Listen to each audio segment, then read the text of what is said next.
Hello students, welcome to my studies. आज हम आप लोगों के साथ limit, point of a set and derived set का डेफिनेशन डिस्कस करेंगे। तो चलिए सबसे पहले देखते हैं definition of limit points of a set.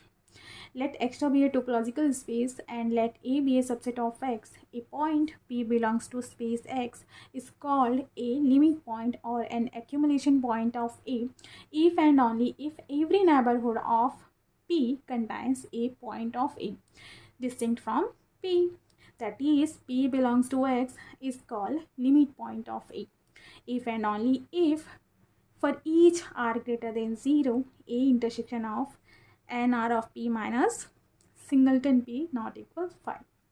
तो चलिए इसको समझने के लिए सबसे पहले हम डायग्राम के थ्रू समझते हैं। ठीक है, तो पहले क्या दिया हुआ है आपको, let X be a topological space. ठीक है, तो मैं यहाँ पर एक टोपोलॉजिकल स्पेस ले लेती हूँ। ठीक है, जिसका नाम मैं एक्स डॉट रख दूँगी। मीन्स हमारे स्पेस एक्स पर टोपोलॉजी टाउ है। ठीक है, एक let A be a subset of X. अब एक सबसेट ले लूँगी, किस पर, एक्स पर लेना है मुझे। ठीक है, मैंने एक्स पर एक सबसेट ए ले लिया। ठीक है, एक्स के लिए एक्स का सबसेट हुआ। A point P belongs to x.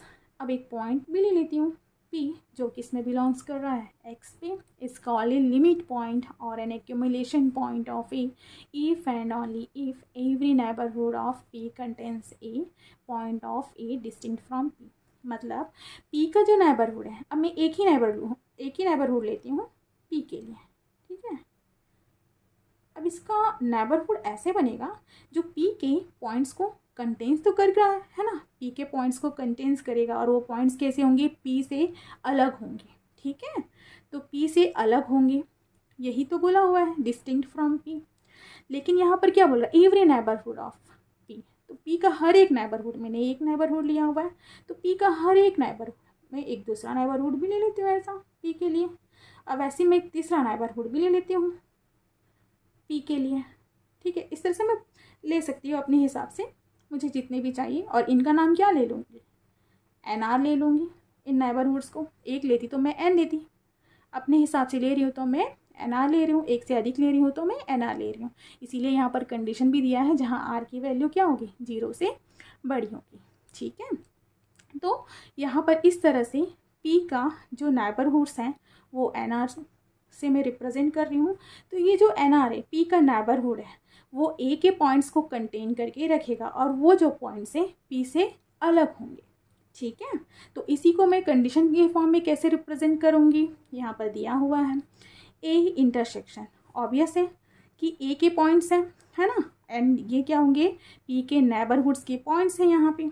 ठीक है, तो P के नेबरहुड्स के पॉइंट्स हैं और ये A के पॉइंट्स हैं। यहाँ पर तो कुछ ना कुछ दोनों में वैल्यूज़ क्या मिल रही है हमको, कॉमन तो मिलेंगी ही मिलेंगी, यानी इक्वल 5 तो नहीं होगी, नॉट इक्वल ही 5 होंगे ना। तो यही कंडीशन को शो कर रहा है, A intersection NR of P means P का नेबरहुड है ना, P के नेबरहुड्स हैं। ठीक है, ये P के नेबरहुड्स हैं। अब P को छोड़ा गया है ना, P को हमको नहीं लेना है। P को छोड़कर इसके अंदर जो भी पॉइंट्स आ रहे हैं और A के अंदर जो भी पॉइंट्स आ रहे हैं, इनका मैं इंटरसेक्ट करा रही हूँ, तो मेरे को नॉट इक्वल 5 मिलना चाहिए।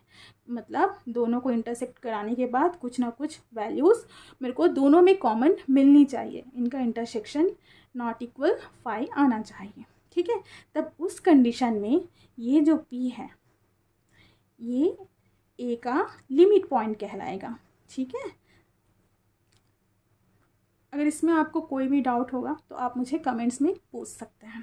ठीक है, अब नेक्स्ट देखते हैं डिराइव्ड सेट।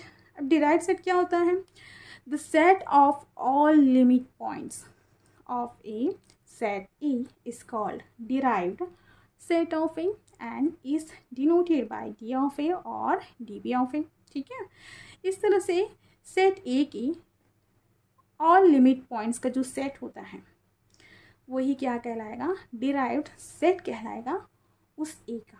ठीक है, अब इसको डिनोट कैसे करेंगे, डी ऑफ ए से डिनोट कर सकते हैं या फिर डी पी ऑफ ए, जहाँ पर डी तो रिप्रेजेंट करता है आपका डिराइव्ड सेट को। ठीक है, एंड पी पॉइंट को रिप्रेजेंट करता है।